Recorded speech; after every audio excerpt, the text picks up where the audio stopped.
when I first raised this issue, it was in May of 2010, 7 years ago, more than 7 years ago. And I didn't find a single supporter in this place. Very few in the public sphere publicly came out and made noise in support of what I said at the time. But it seems that we are getting to a point where people are recognising the prescience of the warnings that were sounded. And for the benefit of Hansard, I wrote this on the 6th of May in 2010.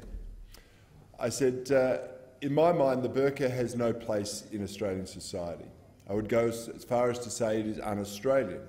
To me, the burqa represents the repressive domination of men over women, which has no place in our society and compromises some of the most important aspects of human communication.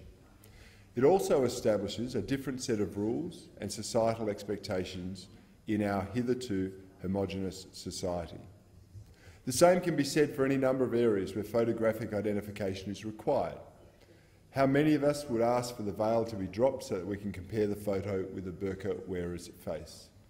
I suspect the fear of being called bigoted, racist, Islamophobic or insensitive would prevent many from doing what they would not think twice about under normal circumstances. Equality of women is one of the key values in our secular society, and any culture that believes only women should be covered in such a repressive manner is not consistent with Australian culture and values. New arrivals to this country should not come here to recreate the living environment they have just left. They should come here for a better life based on the freedoms and values that have built our great nation.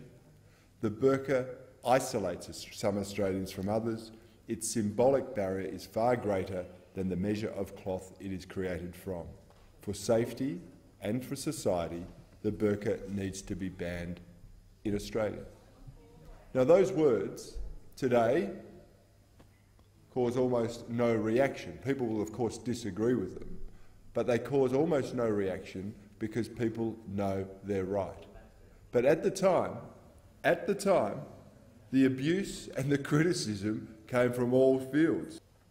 And you know, I'd hazard a guess.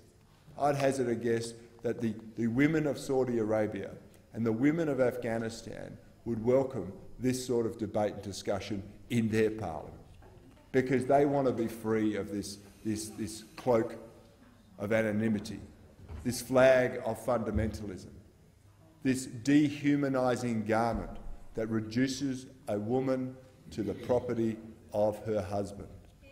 That's exactly what it does. And yet the vitriol and the abuse spewed at those of us who are concerned not only about the welfare of the individual, but about the welfare and well-being of our nation is extraordinary.